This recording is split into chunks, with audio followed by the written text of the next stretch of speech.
Comment faire quand on est bloqué, quand on veut développer du contenu sur les réseaux sociaux? Là, on fait cette vidéo pendant un séminaire et du coup, bah, Valentin, à la base, il est monteur vidéo et il m'a pas mal aidé aussi sur les contenus sur les réseaux sociaux. On a monté plusieurs comptes, etc. Et en fait, on leur apporte beaucoup de théories, mais aussi de théories concrètes, c'est-à-dire qu'est-ce qu'on met dans des vidéos et tout. Mais il y a beaucoup qui galèrent à passer à l'action sur bah, je me lance et toute la journée, on voit, ils posent plein de questions sur les cadrages, les couleurs, les trucs. C'est quoi qui bloque les gens? Comment tu pourrais conseiller quelqu'un qui est comme ça dans le doute? Ouais, je vais essayer d'aborder tous les points. Je pense que le premier qui me vient, c'est le matériel. Savoir si avec son téléphone on peut se filmer ou s'il faut du matos comme on a là, ultra cher, etc. Donc, ce que je dis souvent, avec un téléphone, ça suffit. Bon, alors bien sûr, il faut pas un truc qui date d'il y a 5 ans, 10 ans et qui a une qualité éclatée. Mais avec un téléphone de nos jours, un bon iPhone ou même un bon Samsung, enfin les nouveaux, je les connais pas trop parce que je suis passé aussi chez iPhone et voilà. Mais avec un téléphone qui filme plutôt bien de nos jours, ça suffit. Et après, il suffit d'acheter un trépied qu'on peut trouver sur Amazon, pas très cher pour téléphone, et ça suffit largement. Alors oui, si on n'a pas de téléphone nouveau, ça peut nous demander peut-être un investissement, mais c'est toujours important, et derrière, ça va nous aider pour notre business. Donc si on veut démarrer du contenu, c'est peut-être intéressant de mettre un petit peu dessus, sans pour autant acheter une caméra qui va coûter 2 000 à 3 000 euros, quoi. Bah après, du coup, là, par exemple, tu disais pas 5 10 ans. Moi, mon iPhone, il a déjà plus de 3 ans. Au Hmm. final, je filme encore avec. Hmm. Pareil, juste avant qu'on filme là, on a mis des caméras pour avoir plusieurs caméras et tout. Mais sinon, avant, je filmais des réels avec un trépied. Je disais un trépied de tourisme parce que c'est un trépied Hmm, qui coûte oui, 10 oui, euros. mais ça suffit. Et voilà. Ouais, les iPhones, il y a des iPhones qui datent de quelques années, et ils sont encore très bien, et ça suffit. Il faut juste pas que l'image soit vraiment horrible, et que ça fasse vraiment un truc qui date, mais tant que ça filme, comme dit Orelsan, tu l'as la ref ou pas? Non. Pour filmer, il faut un truc qui filme, c'est tout, tu vois. Et du coup, voilà, donc je pense déjà, il y a le matériel, mais un téléphone et un trépied, ça suffit largement. Ensuite, il y a les idées. Voilà, qu'est-ce que je fais? Qu'est-ce que je publie comme contenu? Comment je le fais? Est-ce que j'ai envie de me montrer aussi? Il y a aussi ça qui, des fois, est un peu. On n'a pas forcément envie de se montrer sur les réseaux. Donc, bah, si t'as pas envie de te montrer, tu peux faire du contenu sans te montrer. Mais encore une fois, bah, les gens, ils vont avoir plus de mal à s'identifier à toi, etc. Donc, C'est quoi du contenu sans te montrer? Genre, ça pourrait être quoi, par ça exemple? peut être, il y a plein de contenus qu'on pourrait mettre, je sais pas si c'est des liens et tout, mais il y a des gens qui font par exemple, soit qui mettent un masque, tu vois, je suis tombé sur des contenus où il y avait un mec qui avait un masque avec des diamants et du coup on voyait pas sa tête. Il y a un mec aussi où il avait modélisé un renard, je crois, enfin, ou c'était un personnage un peu fantastique et du coup il a mis sur sa tête, du coup on le voit pas. Ou alors c'est vraiment, on fait pas de vidéos et c'est vraiment juste des vidéos avec des vidéos libres de droit et du texte. Donc il y a ça qui est possible. Ouais, mais ça, pour le coup, c'est compliqué parce que les gens, euh, déjà, si vous êtes prof de yoga, par exemple, bah, Mm. vous vendez des cours, c'est vous qui venez au cours. Là, au final, c'est pareil. Ils vont acheter aussi pour vous, Mm. pour votre tête. En fait, c'est tout bête, mais peut-être que, par exemple, toi et moi, imaginons qu'on soit pareil en expertise et tout. Bah, il y a des gens, parce qu'ils aiment pas ma tête, de toute façon, ils achèteront pas. Et peut-être que tu proposes la même chose et ils vont bien aimer ta tête, ils vont acheter. Aussi. Et inversement. Vu que vous vendez une partie de vous, entre guillemets, pour moi, on est obligé quand même de montrer sa tête. Parce que sinon, dans tous les cas, comment vous voulez attirer des clients? Enfin, sinon, ils peuvent pas vous faire confiance. C'est pas comme une marque. C'est beaucoup plus compliqué. Et la preuve, vous, c'est pareil. Si vous regardez des contenus ou quoi sur les réseaux, vous vous accrochez beaucoup plus avec quelqu'un qui partage soit son histoire ou qui est la personne que là, le gars avec la tête de diamant, quoi. Ouais, mais franchement, tu vois, j'ai pris ces exemples-là parce que c'est des choses où je suis tombé dessus et je me suis intéressé. Et au final, le fait même de pas voir leur visage, bah, il y a des choses, il y a des formations que j'ai achetées à des mecs qui montraient pas leur visage, tu vois, par exemple, ou des comptes qui montraient pas leur visage. Donc c'est pour dire que c'est possible, Ouais, c'est possible. et c'est possible de vendre des choses. Après, c'est c'est plus pas dur. forcément ce qu'on conseille, Mm. et c'est plus dur. Et c'est ce que je disais aussi tout à l'heure aux élèves, c'est que le marketing, il faut qu'il soit vraiment bien pensé, tu vois. Ou alors que tu sois vraiment bien niché et que tu aies tout compris de ta cible. Alors là, oui, tu peux faire ça, mais le mieux, c'est quand même te montrer. Et voilà, il faut à un moment donné bah, s'assumer. Voilà, se regarder dans une glace et se dire, bah voilà, maintenant si je veux vivre de mon business, si je veux vivre de mon activité, bah il faut que je partage. Et après, voilà, encore une fois, j'en parlais avec Julie aussi tout à l'heure, c'est de la légitimité et c'est de l'entrepreneuriat, et donc c'est toujours des challenges. C'est se dire, bah ouais, ok, j'ai pas cette légitimité, mais faut se forcer. Se dire, mais pourquoi je serais légitime? Bah, il faut trouver des raisons. Et encore une fois, se dire que aider déjà une personne à changer sa vie ou juste à aller mieux de 1 ou 10%, bah, c'est déjà beaucoup, non? Tu vois, ça suffit.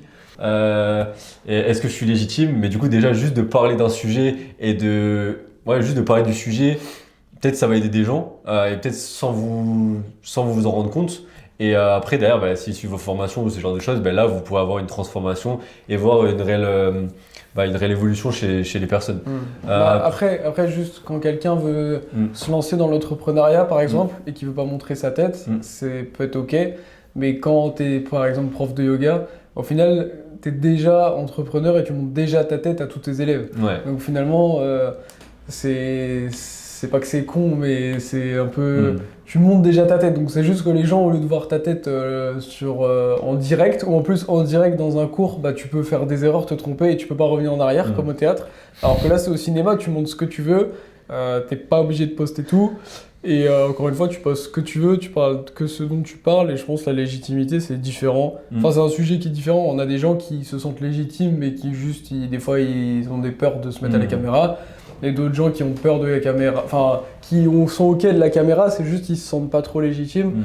Et c'est pour ça que le mieux, c'est de partager des trucs par rapport, enfin moi je dis toujours, c'est par rapport à son histoire, ce que vous savez, ce que vous avez vécu et des conseils qui ont marché pour vous. Hier, on avait des élèves qui disaient oui, comment faire parce que moi, par exemple, je lance mon programme et j'ai juste testé sur moi et on leur dit mais est-ce que sur toi ça a marché? Oui. Bah voilà, bah tu peux partager les trucs en disant je sais pas, j'étais en burn-out, j'ai fait tel truc, ça a marché. Et c'est pas en mode la vérité scientifique internationale, c'est juste tu dis une vérité, t'as testé, ça a marché quoi. Oui, et encore une fois, les témoignages, ce que je disais hier aussi, c'est que c'est pour les gens qui ont besoin d'être rassurés sur notre formation. Mais il y a des gens qui vont être bien pour ce produit-là, ils vont pas besoin d'avoir des témoignages. Avec déjà d'autres infos, ils peuvent déjà être à même de prendre l'information même sans témoignage. Et du coup, pour revenir à ce qu'on disait avant, moi j'ai deux choses qui viennent en tête comme conseil. Il y a une chose, c'est prendre les réseaux sociaux comme un jeu. Se dire que en fait, c'est un jeu et en fait, c'est un grand jeu et où en fait, je pose du contenu. Et en fait, mon but, mon jeu, ça va être c'est des quêtes et ça va être pas forcément faire des millions de vues parce que ça va pas servir à grand chose, mais de faire des vues qui servent et qui vont surtout être bien ciblées sur la niche que vous avez. Et si vous attirez ces personnes-là derrière, normalement, vous allez pouvoir leur vendre. Et donc, voir ça comme un jeu, tester du contenu, tester des hooks différents, donc c'est-à-dire les 3 premières secondes de votre vidéo, tester des accroches différentes, tester peut-être des hooks visuels aussi, c'est-à-dire faire des choses visuellement qui vont faire que la personne va s'arrêter sur votre vidéo. Enfin voilà, plein de choses comme ça. Et si vous le prenez comme un jeu, vous allez avoir envie de tester et vous amuser derrière la caméra plutôt que d'être stressé et de se dire je sais pas ce que je veux dire, je sais pas ce que je veux faire, etc. Donc ça, c'est un bon point. Et j'avais un deuxième point que j'ai oublié. Le temps qu'ils reviennent justement pour les idées.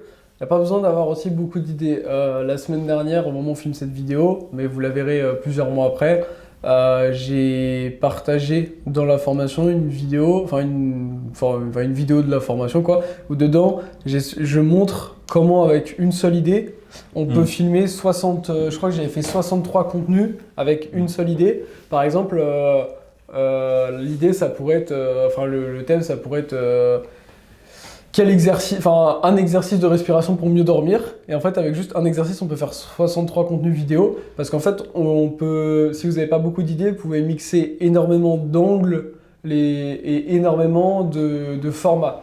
Donc les angles, ça pourrait être par exemple un angle, ça pourrait être en mode challenge, genre je te challenge si tu as des problèmes pour dormir de faire tous les jours pendant 30 jours cet exercice de respiration. Un angle un peu vulgarisation scientifique, par exemple on explique l'exercice de respiration et on dit scientifiquement dans ton système au niveau parasympathique ça fait tel truc. Voilà, plein d'axes possibles et du coup plein de formats vidéo différents qu'on peut faire, c'est-à-dire on peut faire des formats en mode interview. Par exemple, là, je pourrais faire avec toi, je t'expliquer la manière de respirer. Ça peut être un format juste où moi je parlerai tout seul face caméra. Ça peut être des formats avec des voix off et des images par-dessus. Donc avec très peu d'idées aussi, on peut faire beaucoup de contenu. Donc encore une fois, c'est une fausse croyance, tu vois, de croire ça, quoi. Ouais. Ouais, ils peuvent s'aider de ChatGPT aussi, ça aide pas mal. Après, encore une fois, il faut creuser avec ChatGPT et bien lui dire ce que vous faites et lui dire ce que vous avez envie de transmettre, etc. pour qu'il adapte bien le contenu. Mais généralement, il peut vraiment les aider. Et après, du coup, le deuxième point, c'était filmez-vous et passez à l'action. C'est-à-dire, arrêtez de procrastiner ou de vous dire je filmerai demain, etc. Prenez le trépied, prenez votre téléphone, mettez-vous devant la caméra, faites 5-10 scripts. Voilà, peut-être c'est pas les 10 scripts les mieux faits, les mieux écrits, etc. et que vous en ferez des mieux. Mais au début, quand on commence, on fait jamais un contenu qui est parfait. Et juste déjà de se mettre devant la caméra, d'allumer, de commencer à parler, de se mettre dans l'action en fait. C'est là où vous commencez à avoir des idées, à vous dire ah ouais je pourrais faire ça, ou alors ah ouais ok là j'ai parlé comme ça. Vous faites une fois le script et puis en fait moi c'est ce que je faisais et des fois je faisais une fois le script et puis après j'arrivais à la fin et puis je me disais ah, je vais le refaire, ça je vais dire ça comme ça.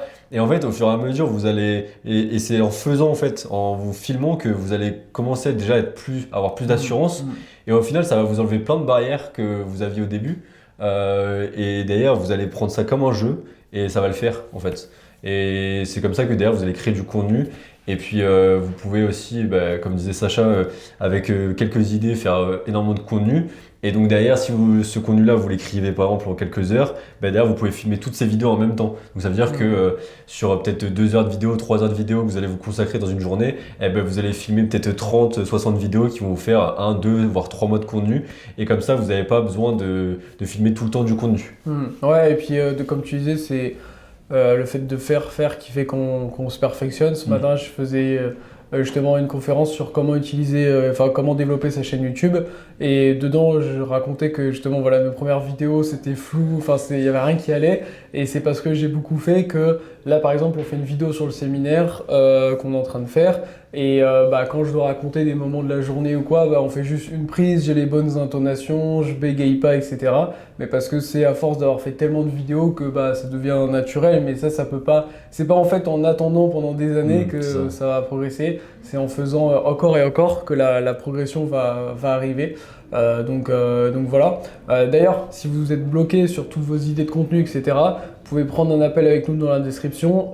Et si derrière vous rejoignez notre académie, on a plein de choses préfaites pour énormément vous aider sur la rédaction des scripts et on vous fait des retours d'ailleurs sur vos contenus. Peut-être pour terminer, si tu devais résumer, peut-être donner genre 2-3 conseils à quelqu'un qui a plein de peurs différentes sur les réseaux, ça serait quoi un peu rapidos? C'est de se faire des tâches simples en fait, je pense, tu vois, de vraiment pas se mettre 10 milliards de tâches, juste se dire voilà, aujourd'hui je vais prendre ce temps pour écrire mes scripts. Donc peut-être c'est des chats GPT aussi si on n'a pas forcément d'idées. Peut-être en amont aussi faire un peu de veille, tu vois, regarder un peu des comptes qu'on aime bien, que ça soit dans notre niche ou pas du tout. Ça peut être des comptes qu'on aime bien parce que, partez de ce que vous aimez en fait. Ça peut être des comptes dans n'importe quelle niche, mais que vous aimez et comprendre pourquoi vous aimez ce compte. Est-ce que c'est parce que c'est le contenu qu'est-ce qu'il y a dans le contenu qui fait que vous aimez bien et ça va vous permettre aussi de vous rendre compte les contenus que vous aimez bien et peut-être ce que vous avez envie de faire. Alors après, il y a des contenus que vous aimez bien, que vous n'avez pas forcément envie de faire, mais ça vous permet déjà de voir ce que vous avez envie de faire et ne pas faire. Et aussi voir du contenu qui marche et qui fonctionne et qui vous plaît. Et donc déjà faire cette veille, je pense c'est bien aussi pendant peut-être 1 heure, traîner un peu sur les réseaux, scroller. Vous pouvez procrastiner mais c'est de la procrastination active. Une fois que vous avez fait ça, c'est passer du coup à l'action sur les scripts et écrire, une dizaine de scripts, vingtaine, trentaine de scripts, un petit peu pour vous commencez à faire des scripts et puis directement vous postez à la caméra, vous filmez et déjà vous pouvez pas faire ça sur une journée par exemple et déjà sur une journée vous pouvez avoir filmé 10 vidéos par exemple. Voilà. Et vous pouvez faire des tests comme ça. Et au début, ça vous permet déjà d'être dans le vif du sujet, de passer à l'action rapidement et de pas tergiverser sur qu'est-ce que je vais dire, comment je vais le faire, comment je vais m'habiller. Voilà, prenez un cadre, un mur blanc, vous mettez en face, vous prenez une lumière assez ok. Voilà, faites juste attention un petit peu au bruit, etc. ambiant et tout. Faut qu'on vous entende bien et qu'on vous voit bien. Mais une fois que ça c'est ok, franchement après il n'y a pas grand chose. Et après, bien sûr, il peut y avoir le montage vidéo, mais encore une fois, vous pouvez utiliser des outils comme CapCut, Submagic, qui sont des outils. Alors oui, Submagic, ça coûte un petit peu, ça va coûter entre 15 et 50 euros par mois sur le plan que vous prenez, mais ça va vous faire gagner un temps fou parce que vous mettez votre vidéo et ça va faire quasiment tout le montage à votre place et vous avez les sous-titres et vous avez tout en fait qui est fait, quoi. Et ça fait gagner beaucoup d'argent parce que en fait, si vous deviez payer un monteur, il y a encore même 2-3 ans qui faisait tous les sous-titres et tout, ça vous coûterait peut-être 50 euros par vidéo. Donc si vous voulez poster une vidéo tous les jours, ça fait déjà 1500 euros par mois. Alors que là, pour 20 euros, un truc comme ça, vous pouvez avoir entre guillemets votre monteur qui vous fait autant de vidéos que vous voulez. Donc il n'y a pas de limite. Et du coup, bon, bah, je crois que pour résumer, juste il faut passer à l'action. Ouais, c'est ça. Et puis il n'y a pas besoin de compétences de voilà. de monteur, etc. C'est très simple à prendre en main.